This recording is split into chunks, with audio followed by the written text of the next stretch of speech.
bonjour et merci pour l'après-midi, c'est très bien fait et très intéressant. Merci, merci. J'ai une question j'ai beaucoup de questions même sur le James Webb Télescope. J'ai essayé de ne pas en poser trop, mais la première, c'est, j'avais entendu qu'on allait le mettre loin de la Terre sur un point de Lagrange. Alors vous le confirmerez ou pas? Et si la réponse est oui, vous pouvez expliquer ce que c'est. Comment on fera pour l'entretenir pendant des années? Ce qui a fait le succès du Hubble Space Telescope d'ailleurs. Si on ne l'entretient pas, est-ce que c'est grave ou pas? La deuxième question, et je m'arrêterai à celle-là, c'est quelles seront les spécialités du James Webb? Sur quoi il sera fort et où est-ce qu'il pourra nous faire découvrir des choses fantastiques comme ça a été le cas avec le Hubble? Oui. Alors David Elbaz, par exemple, sur le point de Lagrange et le dépannage futur du James Webb. Oui, donc effectivement, le James Webb Space Telescope ne sera pas dans la configuration du télescope Hubble à 570 km d'altitude, puisqu'il sera, au point de Lagrange, donc complètement inaccessible. Et donc il sera à 1,5 million de kilomètres de nous, de l'autre côté du Soleil par rapport à la Terre, parce qu'il regarde dans l'infrarouge et il doit se protéger de l'émission même de la Terre, qui rayonne dans l'infrarouge. Et donc, il a des panneaux solaires pour le protéger. Il a un miroir de 6,50 m qui va se déployer, qu'on n'a jamais testé, mais dont les Américains savent qu'il y a de grandes chances que ça marche parce qu'ils ne l'ont jamais testé. Peut-être sans faire exprès avec des satellites espions pour essayer de savoir ce que fait Poutine en ce moment, mais ils ne l'ont jamais testé. En tout cas, les points forts du télescope spatial James Webb, c'est qu'il a un télescope plus grand, un miroir de 6,50 m par rapport aux 2,40 m de Hubble, mais il regarde dans des longueurs d'onde plus grandes, donc il regardera avec la même granularité que Hubble, mais dans l'infrarouge. Comme l'univers décale la lumière vers l'infrarouge, eh bien, on verra toute la partie de la lumière qui est complètement absorbée par la poussière et les galaxies lointaines. Donc il verra les premières lumières de l'univers, peut-être pas les premières étoiles, mais les premières galaxies. Il verra aussi, il pourra étudier les atmosphères d'exoplanètes dont on a entendu parler tout à l'heure. Il pourra étudier des exoplanètes, donc l'atmosphère d'exoplanètes donc en absorption. Il pourra étudier donc essentiellement une grande partie des choses que Hubble n'a pas pu observer. David Ehrenreich, peut-être que est-ce que vous pouvez faire un pari, oser un pari, en nous prédisant ce qu'on pourrait découvrir peut-être dans les 20 prochaines années avec ce nouveau calibre de télescope? C'est-à-dire, est-ce qu'on pourrait trouver des planètes de la taille de la Terre situées dans une zone habitable autour d'un Soleil du même type que le nôtre? Est-ce que c'est envisageable ou pas? Alors, la réponse dans l'absolu à cette question, c'est oui. C'est envisageable, mais ce n'est pas le job du James Webb Space Telescope de faire ça, pour la bonne et simple raison que ça prend beaucoup de temps pour détecter des planètes qui tournent dans les zones habitables de leurs étoiles. Si on parle de planètes comme la Terre autour du Soleil, il faut une année entre deux transits.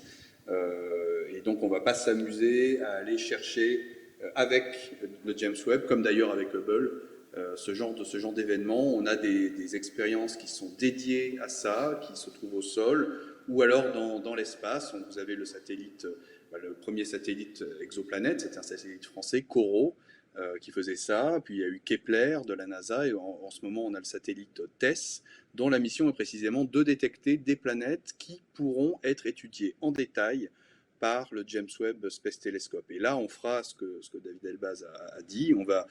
Une fois qu'on sait où est la planète et quand est-ce qu'elle passe devant son étoile, on va s'arrêter dessus avec le James Webb, c'est ce qu'on fait aussi avec Khéops d'ailleurs, pour pouvoir la caractériser en détail et donc étudier l'atmosphère de ces objets. Alors ce qu'on espère faire avec le James Webb pour les exoplanètes, eh bien, c'est de comprendre la composition chimique des planètes qui sont plus petites que celles qu'on peut étudier actuellement, qui sont des géantes gazeuses. Donc avec le James Webb, on espère aller vers des planètes qui font la taille de Neptune, peut-être un peu plus petits. Si on a des étoiles, des naines rouges notamment, on espère pouvoir caractériser des atmosphères de planètes qui sont presque comme la Terre, et de déterminer par exemple si on trouve de la vapeur d'eau dans l'atmosphère de ces objets, ce qui serait un signe assez intéressant. On n'a pas précisé quand même, c'est que jusqu'à présent, l'essentiel des planètes sont des très grosses planètes, très proches de leurs étoiles, contrairement à notre système solaire, où les grosses planètes sont loin par rapport aux petites planètes telluriques. Question? Oui, question. Allez. Ici, un jeune homme c'est plus tout à fait vrai aujourd'hui. Je ne sais pas si vous m'entendez. Bonjour. Moi, c'est une question plus spécifiquement sur l'observation.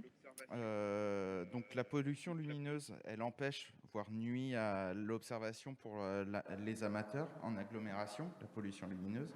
Est-ce que cette dernière, elle nuit également aux observations scientifiques? Et si oui, quelles sont les mesures qui sont mises en place pour limiter cette nuisance?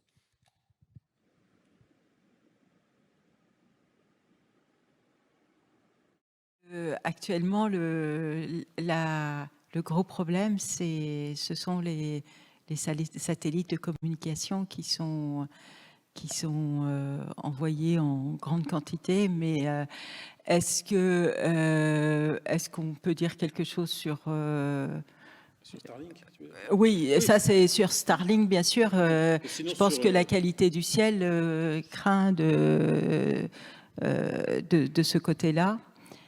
Évidemment. En fait, les observatoires, les grands observatoires au Chili ou à Hawaï sont dans des endroits où il y a une politique très stricte sur la pollution lumineuse, donc on est protégé, mais on a vraiment quasiment que 2 grands centres d'observation, le Chili et Hawaï. Après, effectivement, les satellites Starlink, quand on a des grandes images qui posent longtemps, ça devient une source de pollution. Il n'y a pas de loi pour empêcher les gens d'envoyer des flopées de satellites dans le ciel pour l'instant. On n'a jamais pensé à ça parce que personne n'a jamais imaginé que quelqu'un puisse un jour dire « Tiens, je vais envoyer 1000 satellites, je vais voir ». On n'y avait pas pensé. Mais sinon, pour la pollution lumineuse elle-même, aujourd'hui, dans les observatoires, on est assez bien protégé. Après, il y a la pollution radio, oui. Qui est un autre sujet qui est compliqué, parce que vous allez observer dans certaines fréquences radio, et il ne faudrait pas que ce soit la conversation téléphonique de votre voisin qui vous fasse croire que vous avez découvert un quasar. Vive la 5G. Il faudrait peut-être des grands télescopes sur la face cachée de la Lune pour nous séparer de... Ça, c'est effectivement, ça c'est un des projets aussi. Le problème, c'est qu'on s'est rendu compte que pour mettre des télescopes sur la face cachée de la Lune, il faut une infrastructure, quasiment faire un village dessus. Et donc, c'est coûteux. Alors, j'ai une dernière question pour hasard, à moins que les twittos...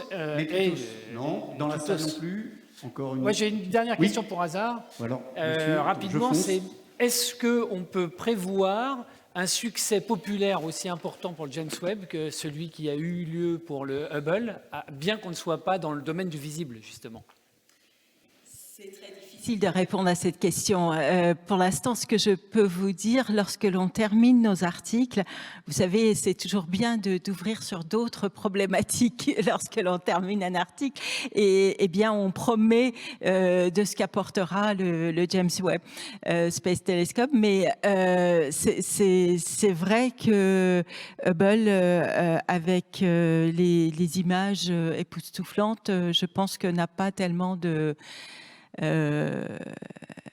soucis à se faire, voilà, dans le cœur du public. Bon. Alors, une question. Oui, est-ce qu'on pourra observer des exoplanètes dans une autre galaxie que la Voie lactée? Observer, alors peut-être David Ehrenreich, est-ce qu'on pourra observer des exoplanètes dans d'autres galaxies que la Voie lactée? Alors, techniquement, ce n'est pas impossible, mais l'intérêt de faire ça est très faible.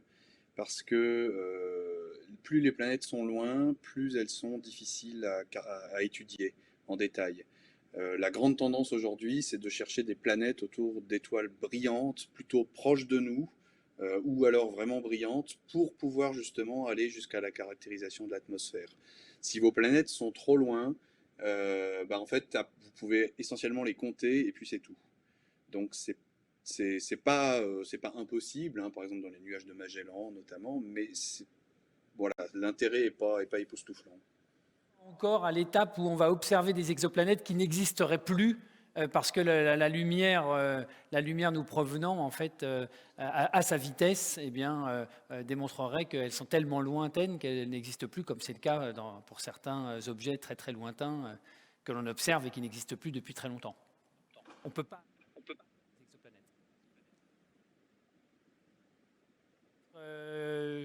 On en reste là?